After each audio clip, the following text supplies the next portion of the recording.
எல்லோருக்கும் வணக்கம். இன்னைக்கு அனிதா புஷ்பவனம் குப்புசாமி யூடியூப் சேனல்ல உங்களை எல்லாம் சந்திக்கிறதுல ரொம்ப ரொம்ப மகிழ்ச்சி. இன்னைக்கு இந்த பதிவில் நம்ம ஸ்ரீசக்கர யந்திரம் மகாமேரு பற்றியெல்லாம் பார்க்க போகிறோம்.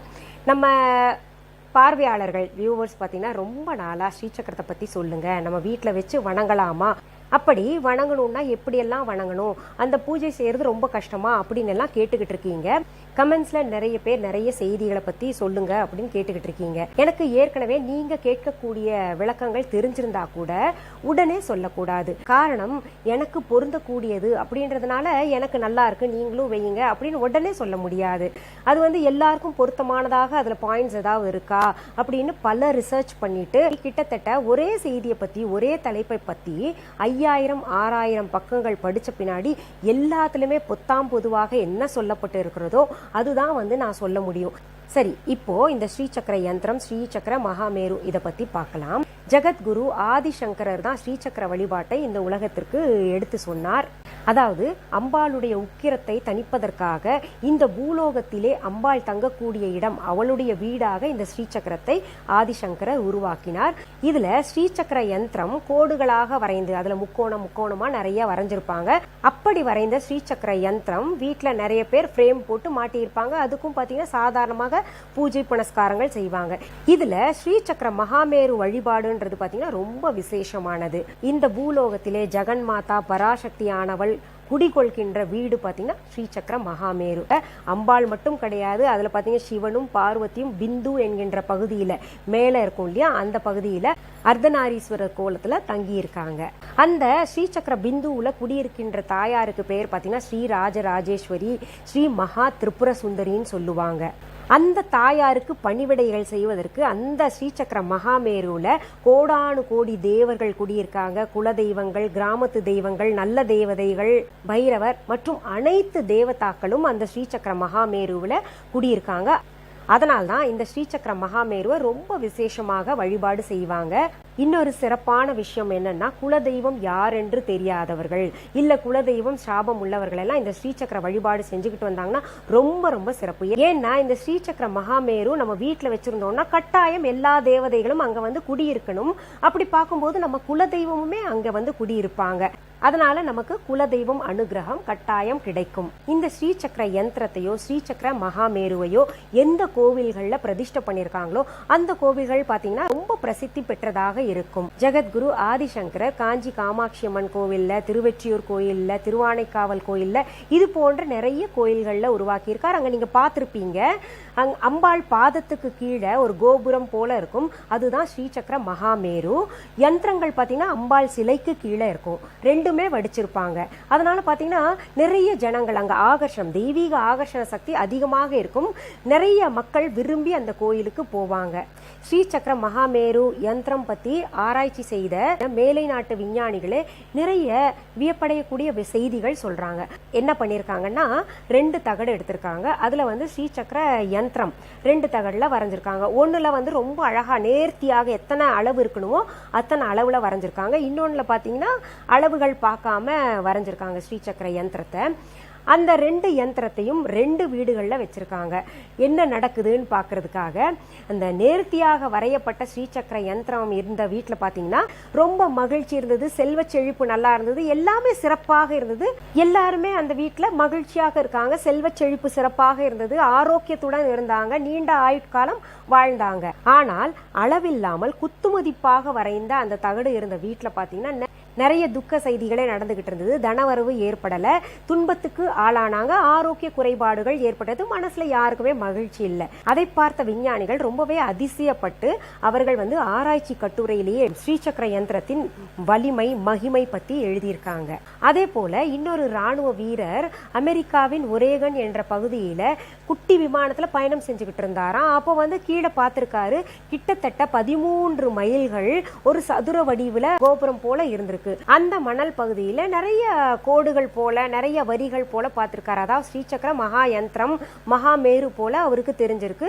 அதை பார்த்த அவர் மிகவும் பிரமிப்படைந்து தன்னுடைய கட்டுரையில எழுதியிருக்காரு, இந்த பிரபஞ்சத்தில் உள்ள பாசிட்டிவ் எனர்ஜி, இறை சக்தி எல்லாம் பார்த்தீங்கன்னா அந்த வடிவிலே இருக்கு அப்படின்னு சொல்லிட்டு எழுதியிருந்தாரு. இப்படி மகா திரிபுர சுந்தரி, ராஜராஜேஸ்வரி, ஜெகன்மாதா, பராசக்தி குடியிருக்கின்ற இந்த ஸ்ரீசக்கர மகாமேருவை நம்ம வீட்டில் வச்சு வழிபடலாமா அப்படின்னு நீங்க கேட்டீங்கன்னா நிச்சயமாக வச்சு வழிபடலாம். ஏன்னா எந்த வீட்டில் ஸ்ரீசக்கர மகா யந்திரம், ஸ்ரீசக்கர மகாமேரு இருக்கின்றதோ அந்த வீட்டிலே பராசக்தி குடியிருப்பாள். நம்ம பூஜை அறையில மகாமேருவை வச்சு வணங்கும் போது பாத்தீங்கன்னா நமக்கு அந்த இறை அலை உணர்வுகளை உணர முடியும். இந்த ஸ்ரீசக்கரத்தை, மகாமேருவை நம்ம வீட்டில் வச்சு வழிபடுவதனால என்னென்ன நன்மைகள் ஏற்படும் அப்படின்னு நீங்க கேட்டீங்கன்னா அதை பத்தி அளவிடவே முடியாது. இந்த பிரபஞ்சத்தில் இருக்கக்கூடிய அனைத்து நன்மைகளும் நமக்கு கிடைக்கும் அப்படின்னு அந்த ஆராய்ச்சியில சொல்லப்பட்டிருக்கு.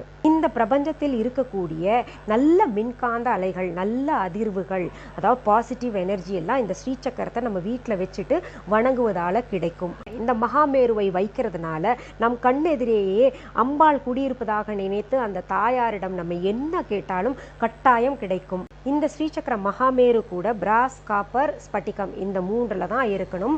இதுல தான் தெய்வீக ஆகர்ஷண சக்தி, தன ஆகர்ஷண சக்தி, பாசிட்டிவ் எனர்ஜி மொத்தத்துல எல்லாமே சீக்கிரத்துல குடிகொள்ளும்.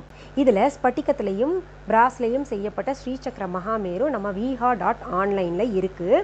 அந்த ஸ்பட்டிகத்தில் செய்யப்பட்டது பார்த்தீங்கன்னா ரொம்ப சின்னதாக இருக்கும். ஏன்னா அது கொஞ்சம் விலை அதிகம்.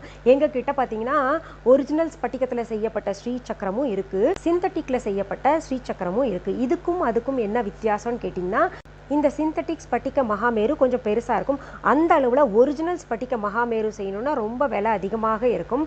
அதனால் 2 ஆப்ஷனும் நாங்கள் கொடுத்துருக்கோம். இந்த சிந்தட்டிக் ஸ்பட்டிகம் என்ன அப்படின்னு நீங்கள் கேட்டிங்கன்னா, இந்த ஒரிஜினல் ஸ்படிகத்தில் இருக்கக்கூடிய அத்தனை மூலப்பொருள்களுமே இருக்கும். ஆனால் அதில் கொஞ்சம் சிந்தட்டிக் கலந்து கொஞ்சம் பெருசாக செஞ்சுருப்பாங்க. அப்போ இதை வாங்கிட்டு போய் எப்படி பிரதிஷ்டை பண்ணணும் அப்படின்றத பற்றி சொல்கிறேன். பசும்பால், பசுந்தயிர், பசு நெய், சாணம், கோமியம், இது போன்ற 5 பொருள்களையும் சேர்த்தால் பஞ்சகவ்யம்னு சொல்லுவாங்க. இந்த பஞ்சகவ்யத்தினால ஸ்ரீசக்கர மகாமேருவை நல்லா பூசி அதை அபிஷேகம் பண்ணுங்க. அப்புறம் மஞ்சள் தண்ணியில அபிஷேகம் பண்ணுங்க. அதற்கு பிறகு நல்லெண்ணெய் காப்பு சாத்தி நல்ல தண்ணியில அலசுங்க. சீயக்காய் தூள், அரப்பு தூள் எல்லாம் இருந்ததுன்னா அது போட்டு நல்லா பூசி அந்த எண்ணெய் பிசுக்கு போற வரைக்கும் நல்லா தேய்ச்சி எடுத்துக்கிட்டு அதுக்கப்புறம் திரும்ப ஒரு அபிஷேகம் பண்ணும். எலுமிச்சை பழச்சாறுனால, பால்னால, பன்னீர், நல்ல சுத்தமான ரோஸ் வாட்டர் இதெல்லாம் போட்டு நல்லா அபிஷேகம் பண்ணிக்கிட்டு நம்ம சுவாமி திலக பவுடர் இருந்துச்சுன்னா அதை வச்சு குங்குமம் வைங்க. அப்படி இல்லைன்னா சந்தனம், மஞ்சள், குங்குமம் இதெல்லாம் வச்சுக்கிட்டு அப்படியே ஒவ்வொரு படிக்கும் வச்சுக்கிட்டு வாங்க. இப்படி நம்ம அபிஷேகம் எல்லாம் செய்து நம்ம திலகம் இட்ட பின்னாடி அதை பிரதிஷ்டை செய்யணும். அதுக்கு இப்போ உயிர்ப்பு கொடுக்கணும். அதனால மந்திரங்கள் உச்சாடனம் செய்யணும்.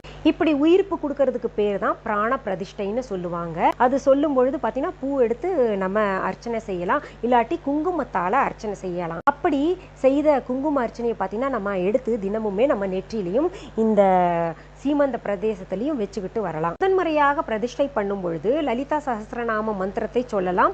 இல்லாட்டி நம்ம அந்த டேப் இப்பெல்லாம் இருக்கு, அதை காதால கேட்டு நம்ம கூட அர்ச்சனை செய்யலாம். அப்படி இல்லைன்னா 2வது ஆப்ஷனாக இந்த மந்திரத்தை சொல்லலாம். ஓம் ஸ்ரீ ராஜராஜேஸ்வரியை நமக, ஓம் ஸ்ரீ ராஜராஜேஸ்வரியை நமக, ஓம் ஸ்ரீ ராஜராஜேஸ்வரியை நமக அப்படின்ற மந்திரத்தை 108 முறை சொல்லிட்டு குங்கும அர்ச்சனை இல்லை பூ அர்ச்சனை செய்துக்கிட்டு வரலாம். உங்களுடைய விருப்பம், நேரம் இருந்தால் தினமும் சொல்லுங்க. அப்படி இல்லைன்னா வெள்ளிக்கிழமை மட்டுமாவது இது சொல்லிட்டு வாங்க. இப்படி நம்ம செய்யறதுனால நம்ம வீடு மகிழ்ச்சியாக இருக்கும், தனவரவு அதிகமாக இருக்கும், இறைவனுடைய ஆசி கட்டாயம் கிடைக்கும். இப்போ நம்ம செய்யற இந்த பூஜையெல்லாம் பார்த்தீங்கன்னா நம்முடைய தலைமுறையை காக்கும். இந்த ஸ்ரீசக்கரத்தை முதன்முறையாக பிரதிஷ்டை செய்து வைக்கும் பொழுது நாம் நைவேத்தியமாக படைக்கக்கூடிய பொருள்கள் என்னவாக இருக்கணும்னா, பால் சம்பந்தப்பட்ட எந்த ஒரு பலகாரமும் செஞ்சு வைக்கலாம். பால் பாயாசம் வைக்கலாம், அவல் பாயாசம் வைக்கலாம், இல்லை சக்கரை பொங்கல் வைக்கலாம். வழக்கம் போல நான் சொல்ற மாதிரி விளக்கேற்றி தூப தீபங்கள் எல்லாம் காமிச்சுக்கிட்டு கற்பூர ஆரத்தி கடைசியில் காமிச்சுக்கிட்டு ஒரே ஒரு தடவை அந்த மாதிரி பிரதிஷ்டை பண்ணிருங்க. மற்ற வகையில் பார்த்தீங்கன்னா நீங்கள் தினமுமே சுவாமிக்கு ஏதாவது ஒரு நைவேத்தியம் வைப்பீங்கள்ல, கல்கண்டா இருந்தாலும் பரவாயில்ல, பாலா இருந்தாலும் பரவாயில்ல, பொதுவாக வைப்பீங்கள்ல, அந்த மாதிரி பொதுவான நைவேத்தியம் எல்லா சுவாமிக்குமே இருந்தால் போதும். சரி, இப்போ நம்ம viha.online இருக்கக்கூடிய ஸ்படிக மகாமேருவையும் பிராஸ்ல இருக்கக்கூடிய மகாமேருவையும் பார்க்கலாமா? நம்ம viha.online இருக்கக்கூடிய ஸ்ரீசக்கர மகாமேரு எப்படி இருக்குன்னு பாருங்க. எப்படி ஒரு பாக்ஸில் வரும். இதில் ஒரு மந்திரம் கூட எழுதப்பட்டிருக்கு பாருங்கள். இந்த மந்திரம் கூட நம்ம சொல்லலாம்.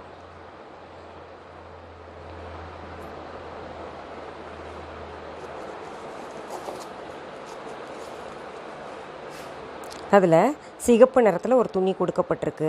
அந்த துணி விரித்து கூட இந்த மகாமேருவை நம்ம பிரதிஷ்டை பண்ணலாம். மஞ்சள் துணியும் கொடுக்கப்பட்டிருக்கு பாருங்கள்.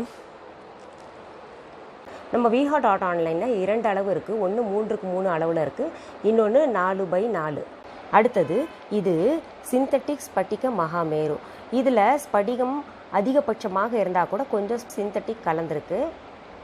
இந்த அளவு பெருசாக நம்ம ஸ்பட்டிகத்தில் கொடுத்தோன்னா அது ரொம்ப விலை அதிகன்றனால இந்த மாதிரி ஒரு ஆப்ஷன் கொடுத்துருக்கு. இது ஒரிஜினல் ஸ்பட்டிக மகாமேரு. சின்னதாக இருக்கும். இதுக்கும் அதுக்கும் என்ன வித்தியாசம், எப்படி உணரலாம் அப்படின்னு நினச்சிங்க, இது ரொம்ப தொட்ட உடனே பார்த்தீங்கன்னா ரொம்ப குளுமையாக இருக்கும். அது குளுமையாக இருக்கும், ஆனால் இந்த அளவுக்கு இருக்காது. அது பெருசாக இருக்கும், இது சின்னதாக இருக்கும். இப்போ பாருங்கள், நான் ரெண்டையும் பக்கத்தில் வச்சுருக்கேன். எது ஒரிஜினல் எது சிந்தட்டிக்னு உங்களுக்கே தெரியும். இந்த சிந்தட்டிக் ஸ்பட்டிக மகாமேரு பார்த்திங்கன்னா இளம் பச்சை நிறமாக இருக்குது. இது ஒரிஜினல் பார்த்திங்கன்னா நல்ல வெள்ளையாக இருக்கும். பல நாள்களாக நீங்கள் கேட்டுக்கிட்டு இருந்த ஸ்ரீசக்கர யந்திரத்தை பற்றியும் மகாமேரு பற்றியும் இருந்த சந்தேகங்கள் போயிருக்கும்னு நான் நினைக்கிறேன். மீண்டும் அடுத்த பதிவில் வேறொரு பயனுள்ள தகவலோடு சீக்கிரத்தில் உங்களை நான் சந்திக்கிறேன். அது வரைக்கும் நன்றி, வணக்கம்.